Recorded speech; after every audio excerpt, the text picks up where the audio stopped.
여러분 안녕하십니까, 박상규입니다. 강한 태풍 카눈이 한반도를 관통할 것으로 보입니다. 윤석열 대통령은 잼버리 비상대책반 가동을 지시했고 새만금에 남았던 3만 6천여 명은 중앙정부와 서울시 등 지자체들로 분산돼서 다양한 체험 행사에 들어갔습니다. 이 소식 집중적으로 전해드리겠습니다. 어르신 운전 중이란 스티커가 올 가을부터 배부가 됩니다. 65세 이상 운전자들의 안전을 도모하기 위한 조치인데요. 미국과 독일, 호주에서 일부 실시되고 있는 조건부 운전면허제의 도입도 검토되고 있습니다. 김현주 시사평론가, 최진영 변호사와 함께 말씀 나누겠습니다. 어서 오십시오. 네, 안녕하십니까.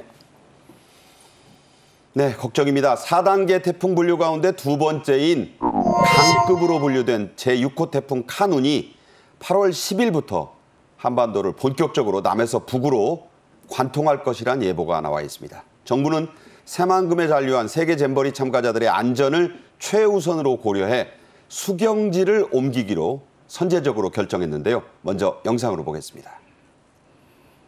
이번 계획은 태풍이 내습할 경우 전라북도가 영향권에 들게 됨에 따라 대통령께서 정부 차원의 대책 마련을 지시함에 따라 마련되었습니다.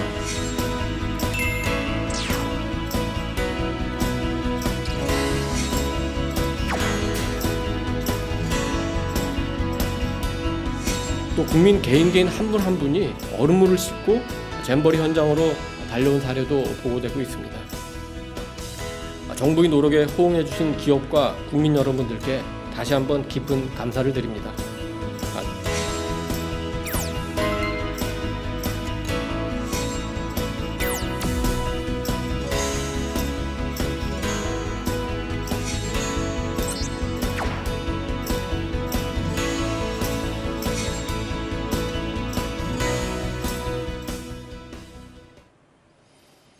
윤 대통령은 8월 6일에 범정부 비상대책반 가동을 한덕수 국무총리에게 긴급히 지시했는데요.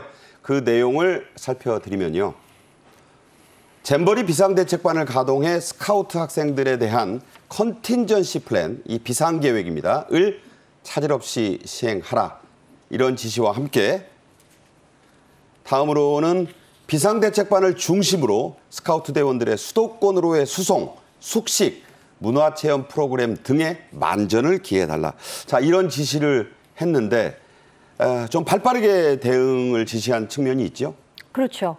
정말 이 개영 이후에 바람잘 날 없는 이 세계 잼버리 대회가 그야말로 바람을 맞게 됐습니다. 태풍이 이제 본격적으로 우리나라를 관통한다는 예측이 나오면서 지금 수경지에서는 도저히 더 이상의 진행이 이제 불가능하다라는 판단 아래 지금 남아있는 대원들의 숫자가 약 3만 6, 7천 정도라고 해요. 네, 영국이 한 4,500명, 미국이 1,000여 명 정도가 미리 이동을 했기 때문에 비상대책반을 중심으로 해서 이제 대규모 수송작전이 시작됐습니다.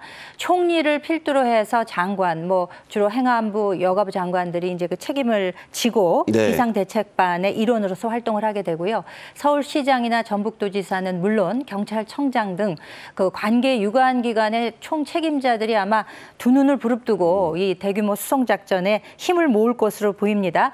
수도권, 그러니까 서울, 경기, 인천을 포함해서 이제 주로 우리나라의 중부 위주로 충청도 있고요. 네, 많이 이동을 하게 되는데 남은 기간이 아직 조금 있기 때문에 12일까지거든요.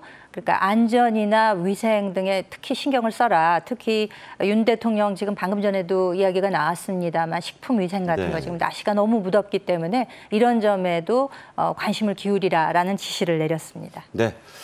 버스 1000여 대가 동원된 이 대이동작전은 오전 10시부터 이미 시작이 됐습니다. 현지에서 버스가 속속 떠나고 있다는 소식이 들려오고 있는데요. 자, 이상민 행정안전부 장관은 이번 잼버리의 공동 조직위원장 5명인데 그중에 한 사람입니다. 윤 대통령의 긴급 지시에 따라 행안부도 곧바로 비상 대피 계획을 발표했습니다. 직접 들어보시죠. 이번 계획은 태풍이 내습할 경우 전라북도가 영향권에 들게 됨에 따라 잼버리 영지 운영에 어려움이 예상되어 8월 6일 어제 대통령께서 정부 차원의 대책 마련을 지시함에 따라 마련되었습니다. 대피 시간은 내일 오전 10시부터 순차적으로 이루어질 예정입니다. 대상 인원은 156개국 3만 6천여 명이며 버스 총 1천여 대 이상을 동원할 예정입니다. 네, 버스가 뭐 2천여 대라고 하는데 당초에는 1,000대인데 이게 계속 불어납니다. 엄청난 숫자가 지금 새만금 야영지를 속속 떠나고 있습니다. 태풍이 걱정이죠. 당초 3단계인 중급 태풍 정도로 분류됐던 제6호 태풍 카눈은 진로를 중국 쪽으로 올라가다 갑자기 급 우회전 하더니 등급도 2단계인 상으로 올라섰습니다. 카눈은 태국이 제출한 태풍 이름인데 열대과일인 잭프루트의 일종인 바라밀, 이게 영어인데요. 이것의 태국어 명칭이라고 합니다. 카눈이 자 보시는 대로 한반도에 등줄기를 타고 지금 올라오는 기세죠? 너무 안타까운데요. 부산으로 이렇게 상륙을 해서 백두대간을 타고 경상도, 강원도를 거쳐서 북한을 통해 동해안으로 나갈 것으로 지금 예측을 하는데 다른 어떤 것보다 그 한반도에 직접 상륙을 하다 보니까 특별히 지금 대책을 세우는 것 같습니다. 특별히 태풍 같은 경우에는 태풍의 왼쪽의 바람이나 이런 피해가 워낙 크다 보니까 이번에 지금 잼버리가 진행되고 있는 전라북도 쪽도 태풍의 직접적 영향이 든다라고 해서 지금 그 대통령께서 직접 이 부분에 대한 안전 대책을 지시하셨고 그러다 보니까 좀 전에 보신 것처럼 거기에 부안에 계신 분들이 지금 다 2천여 대의 어떤 차량을 이용해서 서울을 비롯한 그 태풍 안전 지역으로 이동하고 있는 것 같은데요. 이 부분에 있어서 말이 진짜 2,000대인 것이지 우리가 그 버스를 한 15m 내지 20m라 생각을 하면은 1,000대만 해도 그 자체만으로도 10km 이상 어떤 보면은 우리나라의 어떤 그 다양한 도로를 따라서 어떤 그 교통도 분산하는 나름대로의 지혜를 발휘해야 되는 것이 아닌가 생각합니다. 네. 이 방송 직전에 이상민 장관이 브리핑을 한 걸 들어보니까 세종에도 가고 대전에도 가고 충청권 곳곳으로 가고 그리고 역시 중심은 서울과 경기도가 되겠는데 자, 이 숙박시설을 짧은 시간에 어떻게 확보해내느냐가 가장 큰 관건입니다. 성부와 서울시는 대학 기숙사, 민관의 연수시설 등을 총동원하고 있다고요? 그렇죠. 3만 6천 명이 어디 가서 숙박을 할 것이냐. 네. 그것도 무슨 시간 여유도 없이 촉박하게 단번에 결정이 나지 않았습니까? 3만 6천 명의 숙박 과연 어떻게 할 것이냐. 이제 지금 묘안을 다 짜내고 있는데요. 네. 행안부에서 이제 지자체에 요청을 해가지고 가능한 시설들을 이제 따져보니까 일반 뭐 대학의 기숙사라든지 각종 그 연수원이 있지 않습니까? 그렇죠. 민관 모두 포함해서 이런 시설까지를 총 동원해서 일단은 확보를 하고 그리고 이제 민박 흔히 뭐 홈스테이라고 하잖아요. 네네. 이거는 사실 중앙정부가 지금 책임 소관 사항이 있다고 합니다. 그렇기 때문에 중앙정부에서 결정을 해야 되는데 아직까지는 일반 가정에 홈스테이 하는 것에 대해서는 보류하는 입장인 것으로 알려져 있습니다. 아무래도 일반적인 다른 조금 전에 얘기했던 뭐 기숙사라든지 연수원이라든지 이런 것들을 다 확보해보고 그래도 만약에 모자랄 경우에는 홈스테이까지도 가지 않을까라는 예측은 가능하는데 한 3만 6천 명이 제대로 숙박을 좀 찾아야 될 텐데 좀 걱정이 앞서기도 합니다. 네, 뭐 정말 우리가 이런 큰 행사를 치러본 경험은 있기 때문에 그렇죠. 어떻게든 해내긴 할 텐데 쉽지 않을 것으로는 보입니다. 자, 이번 그 비상대책에 특히 오세훈 서울시장이 아주 발을 걷고 나섰는데요. 휴가를 반납했고 잼버리 지원을 직접 진두지휘하는 모양새인데 TF까지 지금 뿌렸어요. 그렇습니다. 우리 잼버리가 새만금 잼버리인데 전반이 새만금 잼버리였다라고 한다고 하면은 후반전은 서울 잼버리 내지 한강 잼버리가 된다는 그런 느낌인데요. 서울시 입장에서 그렇군요. 네, 그렇죠. 지금 그 서울 같은 경우에는 지금 오세훈 시장께서 지금 본인의 그 여름 휴가까지 반납하면서 이 사안에 대한 TF를 꾸려가지고 적극 대응하고 있는 것 같은데요. 뭐 대표적인 케이스 같은 경우에는 지금 광화문의 물놀이 시설 이런 부분도 이 젊은 친구들이 와서 활동할 수 있도록 그 기간도 늘리고 나아가서 그 뭐 서울에는 뭐 경복궁을 비롯해서 현대식 고대와 이게 병존한 도시 아니겠습니까? 북촌, 서촌. 그렇죠. 그렇기 때문에 거기다가 강북, 강남 굉장히 다양한 어떤 문화적 시설을 가지고 있기 때문에 그것을 역량을 총동원해서 지금 프로그램을 통해서 이 세계의 젊은 친구들에게 서울과 대한민국의 매력 동행 서울이라고 하듯이 네. 서울의 매력을 한껏 즐길 수 있겠다라고 얘기하고 있는 것 같은데요. 말씀드린 것처럼 지금 인력이 와서 사람을 재우고 먹고 어떻게 보면 체험하는 이 모든 것을 의식주 하나를 짧은 시간 내에 다 준비를 해야 되기 때문에 어려움이 있겠습니다만 전 역량을 서울시가 이 부분에 집중하는 그런 모습을 보이고 있습니다. 네, 야구 경기에 비유하자면 오세훈 서울시장이 지금 구원투수를 자처하고 나섰다 이런 얘기가 보도되고 있습니다. 또 중요한 행사가 있죠. 당초 야영지를 떠나서 전주 월드컵 축구 경기장으로 검토가 됐던 K-팝 콘서트는 서울 상암동 월드컵 경기장. 자, 이 스튜디오에서도 멀지 않습니다. 그곳에서 11일에 폐막 하루 전날 열릴 예정으로 지금 검토가 되고 있습니다. 여기에 참여하는 멤버들도 면면이 좀 바뀌는데 국내 최정상급 걸그룹 뉴진스 그리고 보이그룹 세븐틴이 참가를 검토하고 또 확정된다고 해서 잼버리의 외국 참가자들에게는 자 이게 오히려 더 잘 된 거 아니냐 이런 평가까지 나온다고 해요. 뭐 결과론적으로 그렇게 해석될 수도 있을 것 같은데요. 사실 지금 4만 3천여 명에 이르는 잼버리 세계 대원들이 오면서 제일 많이 기대했던 행사가 이 K-팝 콘서트거든요. 그래서 원래는 저 새만금의 야외 특설 무대에서 6일에 개최되기로 했었습니다. 그렇죠. 그러다가 이것이 이제 안전상의 문제 이런 것들로 11일로 일단 연기가 됐는데 당초 야영지 특설 무대에서 전주 월드컵 경기장으로 옮겼다가 이번에 다시 수도권으로 이동이 결정되면서 상암 월드컵 경기장으로 장소도 변경이 됐습니다. 네. 11일이면 어떻게 보면 12일까지인 일정으로 봐서 이제 피날레를 장식하게 되는 그렇겠네요. 것이죠. 네. 뉴진스가 이제 확정을 했고 세븐틴도 지금 검토 중이라는데 아마 거의 확정적으로 올 수 있지 않을까라고 기대가 되고 있고요.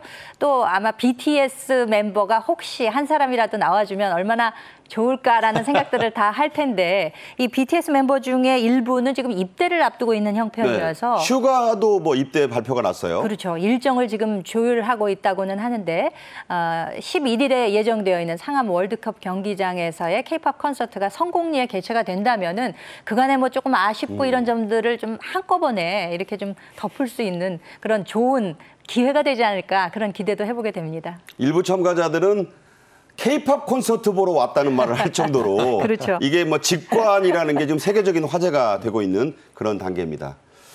자, 가장 먼저 새만금을 조기 철수해서 아쉬움을 줬던 게 바로 이 영국 스카우트이죠. 영국 스카우트가 한 4,500명 됩니다. 그런데 영국의 스카우트 연맹 대표가 서울시에 아주 곡진한 감사 인사를 전했습니다. 자, 어떤 내용이냐면요. 어려운 시기에 어떻게 대응하는지가 중요하다. 그런데 서울시의 감명 깊은 대응에 감사를 표하고 실무진과의 빠른 협의 후 화답을 하겠다. 자, 이게 왜 이런 그야말로 극찬이 나온 거예요? 참 선진국은 좀 다르다 이런 느낌인데요. 사실 그 현지에서 굉장히 고생을 하니까 대한민국 지구에서 가장 어떻게 보면 선진국이라고 할 수 있는 미국과 영국, 싱가포르이 제일 먼저 철수해서 서울로 옮겼지 않습니까? 그러면서 서울시에 적극적으로 이게 영국 대사관이 협조를 요청했던 것 같습니다. 네. 아시다시피 서울시청 바로 길 건너편 덕수궁이 있고 덕수궁 바로 옆에 영국 대사관이 있습니다. 모 신문사 앞에서 떠나는 버스가 있죠. 그렇습니다. 그리고 그러다 보니까 서로 협의해서 지금 아까 얘기하신 것처럼 청계천 길 건너편에서 보면은 항상 빨간 2층 관광버스가 있습니다. 네. 그래서 지금 비가 안 오는 날 같은 경우에는 2층에 있으면은 서울 시내를 가면서 제대로 즐길 수가 있는데 2층 버스 영국의 아주 명물 아니었습니까? 그렇습니다. 비슷한 어떻게 보면 영국의 버스하고 비슷한데 그것을 타고 이 스카우트 대원들의 일부가 서울시를 만끽하고 그것에 대해서 어떻게 보면은 피드백이 굉장히 좋았다라고 하는데 지금 방송에 나옵니다만 야간 낮뿐만 아니라 야간을 다니면서 지금 영국 대원들이에요. 맞습니다. 네. 그래서 지금 사진 찍고 난리가 났는데요. 네. 영국 어떻게 보면 런던도 참 좋습니다만 저곳은 남산에서 네네. 올라가서 직접 시티 투어 코스거든요. 맞습니다. 거기서 사진도 찍고 지금 타이거 버스가 나오는 것 같은데요. 이걸 네. 하면서 이 서울에 있는 요소의 관광 코스를 하면서 굉장히 감명 깊은 체험을 했다라는 걸 보면서 이 영국 스카우트 연맹이 서울시에서 저런 감사 인사를 올렸다는 후문인 것 같습니다. 네. 자, 이런 게 바로 전화위복의 느낌이 아닌가 싶은데요. 오세훈 서울시장은 영국 스카우트 대원 4,300여 명에게 서울광장 그리고 한강공원 등을 커뮤니티 스페이스 그 공간으로 제공을 한다고 밝혔습니다. 자, 이건 무슨 얘기인가요? 그러니까 서울 광장이나 한강 시민공원 등은 어떻게 보면 서울이라는 거대 도시, 메트로폴리탄 시티에 그 시민들이 향유할 수 있는 공간이잖아요. 네. 그런데 지금 약 4,300여 명에 이르는 영국 대원들이 이제 서울에 왔기 때문에 그들에게 이런 공간을 함께 나누어서 공유를 하겠다. 그런 경험도 공유를 하겠다. 지금 이제 여러 가지 활동을 하고 있는 사진들이 나오고 있는데 그 광화문 광장에 얼마 전에 그 물놀이 시설이 설치가 돼가지고 굉장한 인기를 끌고 있거든요. 시민들이 많이 와서 하죠, 즐기죠. 이름이 서울 썸머 비치입니다. 근데 이걸 원래 12일까지만 하기로 했었는데 15일로 연장을 한 거예요. 잼버리 때문인가요? 그렇죠. 네. 영국 대원들이 아무래도 많이 참여하기 때문에 이분들도 좀 많이 와서 좀 이걸 누려라 하는 의미에서 시설도 추가하고 기간도 늘리고 또 뭐 세종 썸머 페스티벌이라고 그것도 역시 광화문 광장에서 벌어지는 여러 가지 문화 행사들인데 여기에도 얼마든지 무료 입장할 수 있도록 그렇게 하고요. 네. 지금 명산을 도는 트레킹 프로그램이 있다고 하는데 이제 낮에는 너무 더우니까 저녁 6시에서 10시 정도까지 완전히 야간 투어네요. 그렇죠. 네. 야간 투어 트레킹을 할 수 있는 그런 기회도 제공을 하고 또 서울 시티 투어 버스 내지는 유람선 같은 걸 만약에 이용을 하게 된다면은 50% 할인 혜택까지 반값. 네. 주면서 적극적으로 이제 서울의 여러 면면을 좀 볼 수 있는 그런 프로그램을 기획했다는 점에서 의미가 있지 않나 싶습니다. 네, 그렇군요. 자, 서울 이랜드 측은요. 영국 하면 또 축구 아닙니까? 손흥민 선수도 있고 축구의 종주국인 영국 스카우트 대원들을 K리그 축구 경기에 초청해서 아주 환호를 받았다고요? 그렇습니다. 이랜드 하면 뭐가 생각나죠? 잉글랜드. 영국이 훨씬 더 어떻게 보면은 그 친근감을 느낄 수 있는 것이 이랜드인데요. 그 이름이 아주 흡사하죠. 그렇습니다. 그래서 이제 실제로 이랜드 같은 경우에는 회사들 로고나 이런 것도 영국 그 어떤 그런 유니언적 비슷한 그 무늬도 쓰고 하는데요.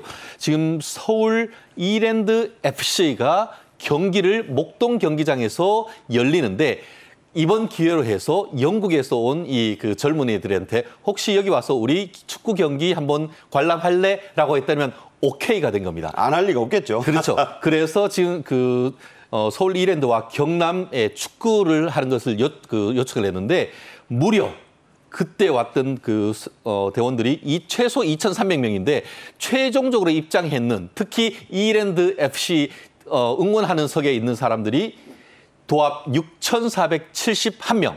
이게 그 어떻게 보면은 그 이랜드 FC 설립한 이후에 가장 많은 최다 인구 그 어떤 응원단을 갱신했다라고 할 정도였는데요. 어떻게 보면 거기에서 웃고 떠들고 한국의 어떤 축구를 즐기는 멋진 저녁이었다라는 얘기가 나오고 있는 것 같습니다. 네. 새만금 잼버리가 누구 탓이냐? 전라북도나 민주당 사람들이 먼저 시작했다. 무슨 소리냐? 취임 1년 3개월이 지난 윤 정부가 왜 책임을 떠넘기느냐? 이렇게 볼썽사나운 정치타 싸움 또 삿대질을 했던 여야 정치권이 자 이렇게 지금 확전을 자제하고 나섰습니다. 박대출 국민의힘 정책위 의장은 지금은 누구를 탓할 때가 아니다. 잼버리, IMF 당시 금반지 정신이면 못해낼 게 없다. 자 그때 DJ 대통령 때 얘기를 지금 소환을 했습니다. 이원택 민주당 의원, 김재 부안이 지역구인 사람이에요. 문재인 정부 때 행정관도 지냈고 전라북도 정무부지사 출신입니다. 이 사람 뭐라 그랬느냐? 기반시설 구축은 문재인 정부가 역할을 했어야 했다. 처음에 저희 국민의힘 사람 아닌가 할 정도의 반응인데 자, 왜 이런 반응들을 내놓고 있나요? 그러니까 이게 잼버리 세계대회를 개최를 하면서 난맥상이 설마 우리나라에서 이렇게 정도밖에 못하는가 하는 것을 아마 많은 국민 여러분들이 생각을 하셨을 거예요. 그러면 지난 한 7년여의 시간 동안 준비할 시간이 충분했고 예산도 1,000억 원 이상이 투입이 되었다고 하는데 왜 이렇게밖에 못했는가라는 것 아마 깜놀한 것 같아요. 모두가. 그렇기 때문에 국민의힘이건 혹은 민주당 측에서건 서로 내탁 공방을 하기에 이르렀지만 지금 제일 중요한 것은 이 사태를 어떻게 원만히 수습을 하고 우리 잼버리 대원들이 무사히 안전한 상태에서 이 모든 행사를 마치고 집으로 귀가할 수 있도록 하느냐. 여기에 지금 역량을 모아야겠다는 이야기인 거죠. 그러니까 이제 내탁 공방은 여기서 조금 줄이고 우리가 이거를 잘 수습하는 데 힘을 모으자라는 이야기는 참 좋은 이야기인 것 같습니다. 하지만 이제 이 대회가 끝나고 나면 이에 대한 책임은 한번 분명히 따져봐야 한다고 생각이 되고요. 사실상 이 새만금 대회가 새만금으로 개최지가 결정된 거는 지난 박근혜 정부 시절이었고 2017년. 네.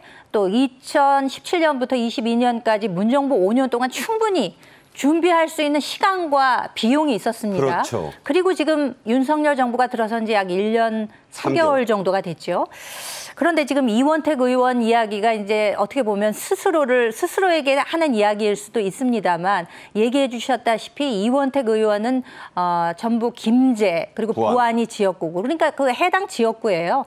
그리고 전북도 부지사를 했기 때문에 본인이 충분히 했었어야 하는 일에 관해서 지난 그 국정감사 기간 동안에 김현숙 여가부 장관에게 질문을 하지 않았었습니까? 몰아세웠죠. 근데 그것은 스스로에게도 하는 질문이었기도 했다고 저는 생각을 합니다. 본인도 책임이 있어요. 엄청난 책임이 있는 거죠. 그렇기 때문에 지금은 일단 모든 것을 접고 성공적인 개최를 위해서 힘을 모아야 하지만 이에 대한 반성, 반추, 성찰 그리고 책임에 물을 것이 있다면 분명히 묻는 과정도 저는 필요하다고 생각을 합니다. 네, 지금은 네 탓이다, 내 탓이다가 아니라 내 탓이다라고 얘기를 하고 대회 성공을 위해 힘을 모아야 할 때다.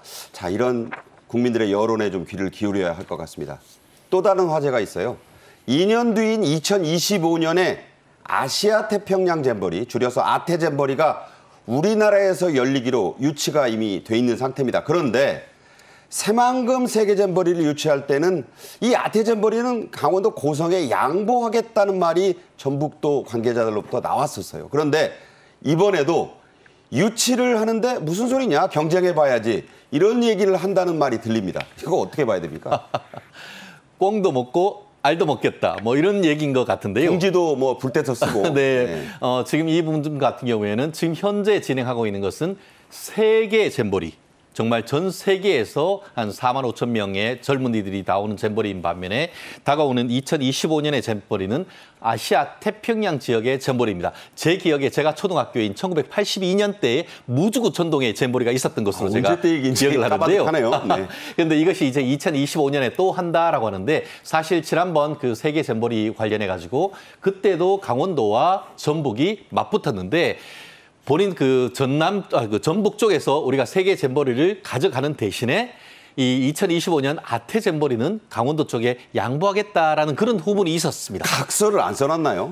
그러게요. 모르겠습니다. 각서가 지금 나올지는 알 수는 없습니다만 지금 근데 다 끝나고 나서는 그것도 우리가 가져와야 돼라고 하면서 지금 전남에서 이 부분에 대해서 지금 욕심을 낸다라고 하는데 전북이요? 전북에서 다만 이 부분과 관련해 가지고 결국 막대한 어떤 그 예산이 투입되는데 그것에 대한 어떤 관심이 크기 때문에 하는 것이 아닌가 싶은데 이번이 잘했다고 하면은 정당성이 있을 것 같은데 이번에 어떤 준비성이라든가 실행 과정에서 여러 가지 오류가 있다 보니까 국민들의 시선이 좀 차가운 것 같습니다. 네.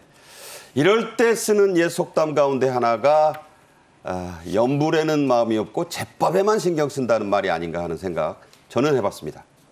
새만금 잼버리 문제 때문에 여름 휴가 중에도 밤낮으로 지시를 내리고 연일 온 오프라인 회의를 열었던 윤석열 대통령은 짬짬이 지역 경제 살피기에도 나섰습니다. 지난 8월 4일에는 경남 거제시에 있는 한 전통시장을 방문했었는데요. 영상 보시겠습니다. 네, 8월 5일 거제시의 고현시장을 지금 방문했는데 아주 휴가였을 때답게 지금 편한 복장입니다. 찬 식혜죠. 감주라고도 하고 저걸 지금 마시는 모습이 지금 보이고 있는데 직접 이걸 사서 또 어린아이들과 또 같이 기념사진 셀카 찍어주는 모습입니다. 네.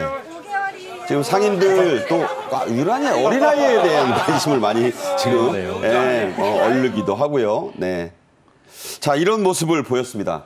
이게 이제 전통시장 방문은 휴가 때나 그 휴식 때만이 윤 대통령이 하는 행보인데 어떻게 보셨어요?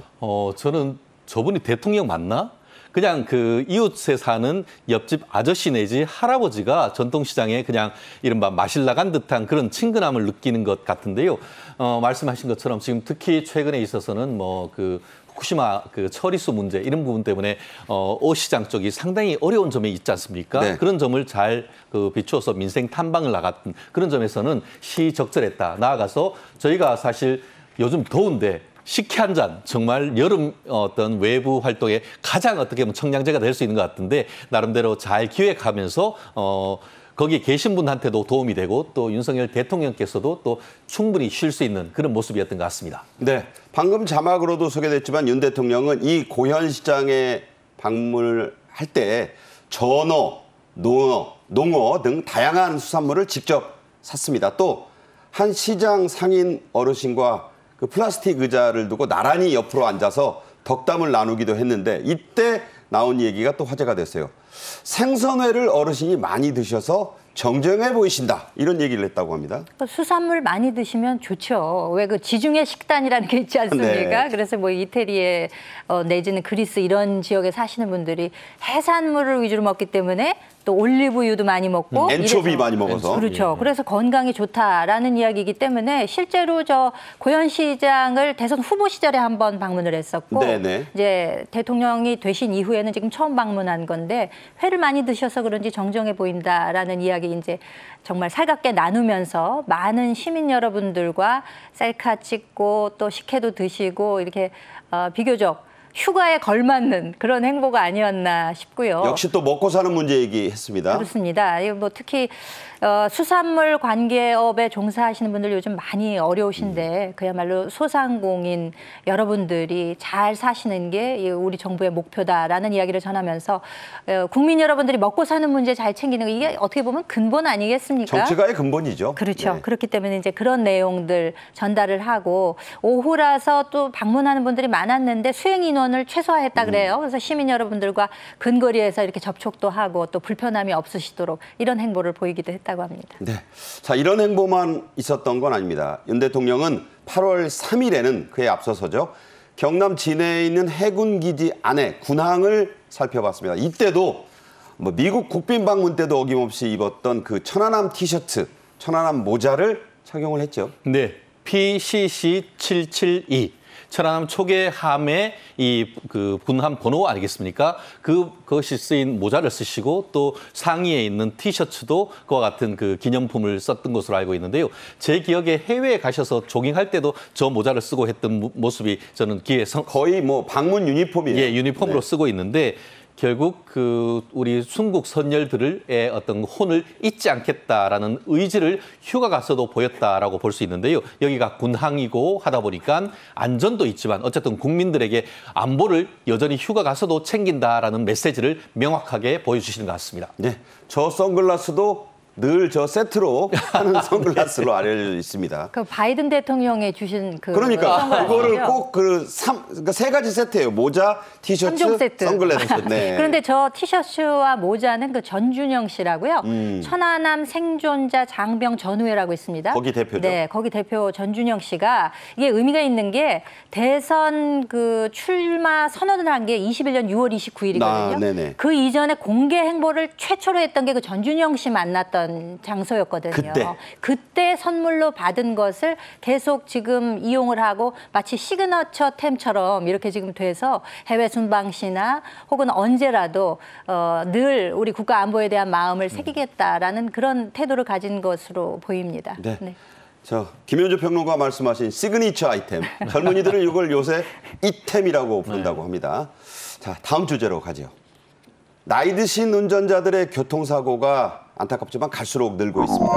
운전자 본인도 다른 차량 운전자나 보행자도 모두 위험한 상황이죠. 경찰청은 고령 운전자 스티커 배부를 추진하고 있습니다.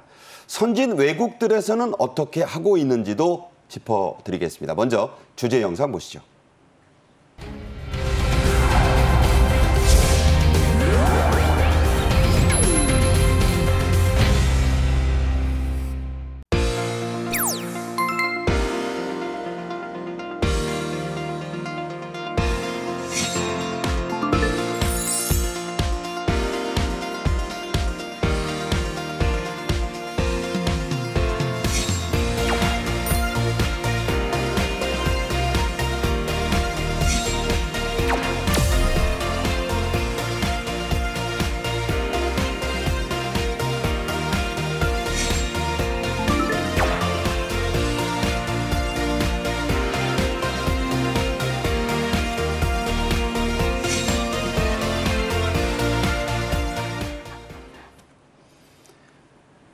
고령 운전자들의 교통사고가 해마다 증가하고 있습니다. 경찰청 조사 결과 연평균 8%포인트씩의 증가율을 보이고 있다고 하네요. 그렇습니다. 저도 깜짝 놀랐는데요. 고령 운전자 65세 이상이라고 하는데요. 연도별 사고 현황을 보면은 10년 전에 2012년에 한 15,000여 건 됐었는데 지금 2022년에 보면은 3만 약 5천 건으로 돼가지고 거의 10년 만에 2배 가까이 뛰었던 것이죠. 그러다 보니까 매년 증가율이 거의 8% 이상씩 지금 증가하고 있다라고 하는데 이 부분에 대해서 특히 보면은 운전 미숙으로 인한 그 사망 사건 중에 고령자 운전인 케이스가 30% 이상을 차지한다라는 점에서 이 부분에 대한 어떤 제도적 대책이 필요하다라는 전문가들의 지적이 잇따르고 있는 것 같습니다. 네. 자, 이렇게 8%포인트씩 늘고 있는 것만이 문제가 아니고요. 유형도 좀 우리가 눈여겨봐야 됩니다. 고령자 운전 사고. 어떤 유형들이 있습니까? 사고 비중도 높아지고 또 특히 사망 숫자도 굉장히 많다는 데 이제 특징이 있겠습니다. 교통사고가 연평균 8% 정도 이제 늘어난다고 하는데 한 가지 예를 들어보면은요. 네. 지난 3월에 전북 순창에서 74세 운전자가 1톤 트럭을 몰다가 네. 사람들이 모여 있는 곳으로 돌진을 하는 바람에 기억나요. 20명의 사상자가 났습니다. 무려 4분이 돌아가시고 그렇죠. 16명의 부상자가 났었는데 그 당시 운전자의 이야기를 들어보면은 엑셀을 브레이크로 착각을 했다. 그랬다고 하죠. 이런 이야기가 나왔습니다. 이분이 이제 금고 4년형에 취해졌는데 이렇게 아무래도 65세 이상 7, 80대 노인분들이 되시면 뭐 젊었을 때와는 달리 본인이 원치 않아도 뭐 조작 능력이라든가 이런 기능이 약간 떨어지는 것은 사실이지 않겠습니까? 인지, 반응 이런 게 떨어지시죠? 아무래도 속도가 좀 느려지는 건 사실이기 때문에 특히 7, 80대 노인 운전자분들이 뭐 상가 1층으로 돌진을 해가지고 가게 안으로 들어간다거나 혹은 얼마 전에는 그 주차장에서 5층 벽을 뚫고 나와서 길로 추락한 사건도 있었거든요. 네. 그렇기 때문에 이렇게 큰 사고가 나게 되면 아무래도 사망률도 높아지고 네. 또 특히 아이들이 타고 있는 학원 승합차를 몰던 한 80대 운전자가 트럭을 들이받아서 부상한 사례도 있는데 이런 경우에는 아이들을 옮기는 용도의 차량이라면은 네. 그에 더불어서 또 아이들이 또 사상당하는 그런 경우가 그럼요. 불행한 경우가 네. 생길 수 있기 때문에 이에 대한 대책이 필요한 것만은 분명해 보입니다. 네. 2021년을 기준으로 확인을 해본 결과 교통사고 가해자의 나이대 가운데 65세 이상이 평균인 60.2%보다 더 높았습니다. 자, 이유가 뭘까요? 그렇습니다. 사실 우리나라가 고령화 사회를 넘어서 이른바 초고령화 사회로 넘어가지 않습니까? 네. 그러다 보니까 연세 드신 분들 같은 경우에는 뭐 이른바 마이카 붐을 타고 거의 대부분 이제 그 운전 면허증이 있는데 그분들이 이제 고령화가 되다 보니까 그 인구가 늘어나는데 문제는 매년 그 지난 10년 동안 보면은 고령화 인구는 연평균 한 4.6% 정도 늘어나는데 네. 그 운전면허증을 가진 고령화는 거의 2배가 넘는 10% 가까이가 지금 증가를 하고 있단 말이에요. 그러다 보니까 그에 따르는 어떤 고령화에 따른 운전 미숙으로 사고가 상당히 많이 나고 있다라는 지금 추세인데 지금 이 현재 추세대로 한다고 하면은 다가오는 2025년까지 같은 경우에는 고령화 중에 절반인 약 500만 명. 나아가 2040년 같은 경우에는 고령화 인구 중 76% 정도인 1,300만 정도가 지금 고령화 운전자가 된다라고 하는데 엄청나네요. 우리가 이 부분에 대해서 뭐 본질적으로 이제 그 운전 면허증을 어떤 식으로 할 것인지 안전 운전을 어떻게 담보를 해야 될지 정말 심각하게 어떤 대책을 세워야 될 시점에 온 것 같습니다. 그래서요, 경찰청은 이 이른바 고령 운전자들을 위한 스티커를 붙이도록 하는 방안을 추진하고 있습니다. 초보 운전자들이 초보 운전 스티커를 붙이는 것과 마찬가지인데요. 차 뒤에 붙이게 하겠다는 그런 이야기인가요? 네, 경찰청에서 이제 입법 예고를 했습니다. 도로교통법 시행 규칙을 입법하겠다라고 예고를 했는데 그러니까 고령자 운전자 내지는 뭐 어르신이 운전하고 네. 계시다 뭐 이런 식으로 해서 운전대 잡은 분이 연령이 높다라는 것을 이제 표시를 해준다는 거죠. 네네. 입법 예고가 과연 언제 실행이 될지 그리고 실행될지 여부에 대해서는 뭐 아직 알 수는 없습니다만 이 부착을 어느 정도나 자발적으로 할 것인지 이게 실행 여부가 사실 관건이거든요. 그렇죠. 네. 그런데 자발적으로 어느 정도의 참여율을 볼 것인가 긍정적인 효과가 좀 나올 것을 기대는 하고 있습니다만 이게 왜 실제 시행 여부도 앞으로도 살펴봐야 되겠지만 이후에 어느 정도의 변화가 있을지도 좀 지켜봐야 할 대목이 아닐까 싶습니다. 내가 뭐 고령 운전자라니 안 될 말이지 이렇게 생각할 분들도 있고 내가 부침으로써 나도 보호하고 다른 사람들도 보호하자 이런 생각을 하실지 중요한 대목입니다. 현재 정부와 지자체에서도 고령 운전자 스티커를 제공은 하고 있지만 다른 디자인으로 제각각 나오기 때문에 이게 통일이 안 돼 있다고 하는데 이걸 좀 통일시킨다는 거죠? 저는 아직까지 어르신 운전 뭐 이런 것들을 본 적이 없는 것 같습니다. 그저 왕초보, 아이가 타고 있어요. 이런 것만 봤는데 앞으로는 저런 게 이제 시안이에요. 그렇죠. 이제 정부가 통일된 시안으로 해서 디자인으로 해서 나오는 어르신 운전 중이란 지금 스티커를 지금 배부하겠다라는 계획인 것 같은데요. 저는 이 부분에 대해서 나름대로 어떤 긍정적인 효과, 한마디로 좀 조심하세요라고 하는 그런 느낌을 가질 수도 있습니다만 그러면 한 집안에 어르신도 운전하고 젊은 사람도 운전하면은 그럼 이게 얼마나 효과가 있을까? 뺐다 붙였다 할 수도 없고. 그렇죠. 그럴 수도 없고 하기 때문에 그리고 나는 아직까지 젊은데 이런 생각도 있을 수 있기 때문에 과연 이것이 얼마나 시행돼서 실효성이 있을지는 의문입니다만 그럼에도 불구하고 아까 말씀드린 것처럼 그 시니어 운전자들에 의한 사고 확률이 굉장히 지금 높아지고 있기 때문에 어떤 식으로든 대안을 만드는 것은 좀 필요한 것이 아닌가 생각합니다. 네. 자, 통일된 디자인은요. 고령자와 비고령자를 대상으로 나눠서 조사를 진행을 했다고 합니다. 각각 선호하는 디자인이 달랐네요. 그렇죠. 고령자들의 경우에는 가장 선호하는 것이 어르신 운전 중 이었다고 합니다. 그리고 고령자 안전, 시니어 운전자 이런 순서였고요. 그리고 비고령자들을 대상으로 조사를 젊은 해봤더니 분들 여론이라는 거죠? 젊은 분들의 경우에는 고령자 운전 중. 그러니까 고령자라고 해라. 네. 좀 직관적으로 알 수 있는 표현을 아마 선호하는 게 아닌가 싶어요. 그리고 다음으로는 어르신 운전자, 시니어 안전 뭐 이런 식으로 표현이 약간 다릅니다만 뜻하는 바는 마찬가지죠. 네. 자, 어떤 것이든 그 안전을 위해서 하는 것이기 때문에요. 여론 수렴과 통일이 중요하다고 봅니다. 지금도 정부에서는 65세 이상 운전자들에게 운전면허를 반납하게는 하고 있었습니다. 그런데 지자체별로 기준이 좀 다르다고 하네요. 그렇습니다. 어르신이 도대체 몇 살인가 이 논쟁과 그 궤를 같이 하는 것 같은데요. 일부 지자체 같은 경우에는 65세, 또 많은 데는 75세까지 해서 한 10살 차이가 있을 정도로 됩니다. 상당히 차이가 크네요. 그렇습니다. 그런데 기본적으로 운전과 관련되는 것은 거주 이전의 자유와 관련되는 것이고 그것을 제한할 때는 헌법에 의할 때 법률에 의해서 제한을 해야 되는데 아직까지는 법률이 없고 각 지방자치단체가 조례나 아니면 행정규칙을 통해서 하다 보니까 통일된 규정이 있는 것이 아니고 그 지역에 맞게 하는 이런 부분이 있다 보니까 앞으로는 이런 부분을 좀 더 그 제도적 정비, 연세라든가 대상을 좀 더 좀 획일화하는 그런 노력이 필요하지 않을까 하는 얘기인 것 같습니다. 네. 하지만 이 면허 반납은요, 의무가 아닙니다. 그래서 자진해서 반납하는 비율 좀 낮은 편이죠? 그렇죠. 반납률이 좀 미미한 형편입니다. 전반적으로 보면은 더 그렇고요.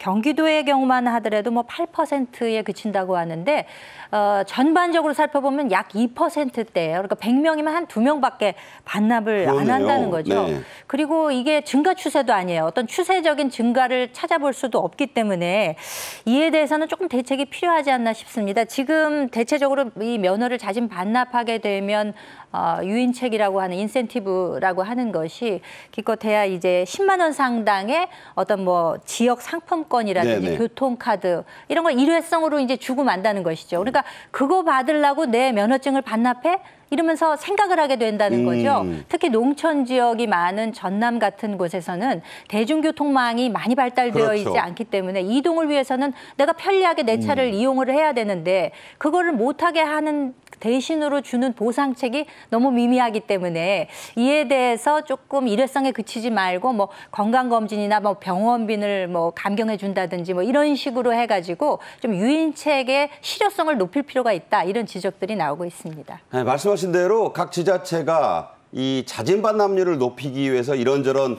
혜택을 드리고는 있습니다. 자, 어떤 것들이 있을까요? 그렇습니다. 가까이 있는 경기도 같은 경우에는 이른바 어르신 운전면허 반납제를 지금 시행하고 있는데 빠르면은 올해 내로 한 10만 명이 넘길 수도 있겠다라는 그런 기대감을 가지고 지금 시행하고 있다고 하는데요. 자, 이게 이제 그 파주시의 네네. 지원 사업 그렇습니다. 포스터예요. 파주시 같은 경우에는 고령자 운전면허 반납을 하면은 보상금, 현금으로 10만 원을 인센티브로 준다라고 합니다. 10만 원이 참 애매하네요. 사실 좀 애매합니다. 그리고 대구시 같은 경우에는 이 운전면허 반납하는 어르신들한테 대구 행복페이라고 하는 이 지역 화폐를 지급하고 있는데요. 이런 부분을 좀 쉽게 하기 위해서 경기도 같은 경우에는 고령자 면허 자진 반납을 주민센터에서 가능하도록 하는 등 절차와 어떻게 보면 그에 따른 인센티브를 좀 더 쉽게 하고 확대하려고 하는 그런 움직임이 지속적으로 일어나는 것 같습니다. 네. 자, 이 자가 운전자만이 아닙니다. 고령 운전자 얘기가 나올 때마다 택시 운전자들의 이야기도 함께 나옵니다. 택시 모는 분들 역시 고령의 기사님들이 많아요. 그렇죠. 택시 타면 주로 좀 연세 지긋한 분들이 대부분 기사를 하고 계시죠. 실제로도 통계를 내보니까 70대 이상의 택시 운전 기사분들이 2018년부터 4년 사이에 50% 가까이나 증가를 했다고 합니다. 네. 그리고 지금 실제 2022년을 기준으로 해가지고 70대 이상의 택시 운전 기사분들 집계를 해봤더니 4만 2천여 명 수준인데 놀라운 것은 90대 운전기사분도 계신다는 거예요. 정정은 하실 텐데 그렇죠. 90대는 좀 심하네요. 그렇죠. 이게 좀 타고 봤을 때 정말 고령자다라는 느낌이 올 경우에는 약간 승객 입장에서는 불안감이 있는 것도 사실입니다. 네. 네. 현재 이 택시 기사님들의 연령 제한은 없는 상태입니다. 설문조사를 해봤더니 나이에 제한을 둬야 한다는 반응이 과반수라네요. 저도 깜짝 놀랐는데요. 저도 사실 늦게 퇴근하는 일이 많다 보니까 보면은 굉장히 놀랄 때가 많은데 택시 운전기사 연령 제한 응답자 중에 63.9% 정도가 운전에 문제가 없다 하더라도 일정 연령 이상이면은 제한해야 된다. 국민들의 어떻게 보면 굉장히 많은 수가 지금 찬성을 하고 있는 것이죠. 그리고 나아가서 또 일정 연령 이상이라도 하더라도 운전에 문제 없으면 괜찮다고 하는 것은 사실 32%밖에 되지 않는 그런 상태입니다. 그러다 보니까 이런 여론을 반영해서 제도적 장치를 만들어야 되는데 막상 하려고 하면 그 나이를 어디로 할지 쉽지는 않을 것 같습니다. 최 변호사님 생각에는 어떠세요? 개인적으로. 사실 얼마 전 같은 경우에는 가천대 총장님 같은 경우에는 90대 초반인데도 엄청나게 점정한 그런 모습도 보이는 이길려 총장처럼 네. 어떤 나이와 어떤 육체적 나이가 물리적 나이가 상당히 좀 차이가 나다 보니까 이걸 두 자르듯 딱 자르기가 쉽지는 않을 것 같습니다. 네. 그러다 보니까 나이로 할지 아니면은 그 건강 상태를 어떻게 기준으로 할지 이런 부분에 대해서는 좀 더 전문가들과 어떤 여론의 어떤 추이를 봐서 어떤 집중적인 토론을 거쳐서 만드는 것이 맞다라고 저는 생각을 하고 말씀드린 것처럼 나이를 기준으로 해서 하기에는 사실 연세 드셔가지고 운전 외에는 달리 소득 활동하기 어려운 그런 분들도 있기 때문에 일괄적으로 나이를 기준으로 한다는 것은 저는 조금 조심스럽다라는 입장입니다. 인생 70 고래이라고 70을 적당하게 보는 우리 동양적 또 한국적 가치관이 좀 있는 것 같아요. 그렇습니다. 그런 부분도 상당히 있는 것 같은데요. 예전 같은 경우에는 60살 되면 회갑된다고 해서 잔치를 했지만 요즘은 그랬다가는 네. 엄청나게 혼나죠. 그만큼 네. 이제 60 청춘이 되었었는데 70세라 한다 하더라도 굉장히 정정하신 분들이 많습니다. 그러다 보니까 일정 나이는 절대적인 기준은 있어야 되겠습니다만 네. 그분의 건강적인 상태라든가 아니면 새로운 시험을 하는 지적, 운동적 역량 이런 부분들을 종합적으로 고려하는 나름대로의 어떤 대안 필요한 것이 아닌가 생각합니다. 네. 그래서 대안들 가운데 유력하게 검토하고 있는 게 이른바 조건부 운전면허입니다. 이게 뭔가요? 그러니까 이제 반납을 하게 되면 완전히 없어지는 거잖아요. 네. 그러니까 있고 없고를 하지 말고 이걸 좀 절충안을 한번 만들어보자 해서 나온 것이 조건부 운전면허라고 하는 것입니다. 그러니까 시간과 공간을 제한을 두는 거예요. 그러니까 예를 들면 시간 같은 경우에는 야간에는 좀 운전을 하지 않도록 한다거나 네. 혹은 공간에는 고속도로로 달리는 그런 거는 조금 제한을 한다든가. 그러니까 이런 식으로 해서 시간과 공간에 제한을 둬서 면허를 유지는 하되 네. 약간의 제약을 두는 이제 그런 조건으로 면허를 내주는 방안인데요. 지금 현재 이에 대해서 연구 용역이 지금 시행이 되고 있습니다. 2022년부터 24년까지 이에 대해서 도입을 할 것이냐의 여부를 놓고 지금도 하고 있고 내년까지 하는군요. 그렇죠. 그러니까 만약에 이제 고령자 운전을 하시는 분들에 대해서 왜 연세 드신 분이 운전하세요라고 이렇게 개인에게 화살을 돌릴 수는 없는 거거든요. 네네. 이게 일종의 자유권이기 때문에 그러니까 이걸 사회적으로 합의도 하고 또 과학적으로 그대로 연구 용역을 통해서 결론을 내서 이에 대해서 조건을 따라서 그대로 면허를 유지할 수 있도록 하는 이런 방안이 지금 모색 중에 있습니다. 그렇군요. 자, 미국, 호주, 독일 등에서는 일부주의긴 하지만요. 이미 조건부 운전면허제라는 거를 시행하고 있죠. 그렇습니다. 미국 같은 경우에는 일부주에서 운전면허 시험을 다시 치르게 하고 나아가서 건강이 제대로 됐느냐랑 관련해서 의료 검진까지 한 다음에 그 라이센스를 주는 그런 걸 하고 있고 네.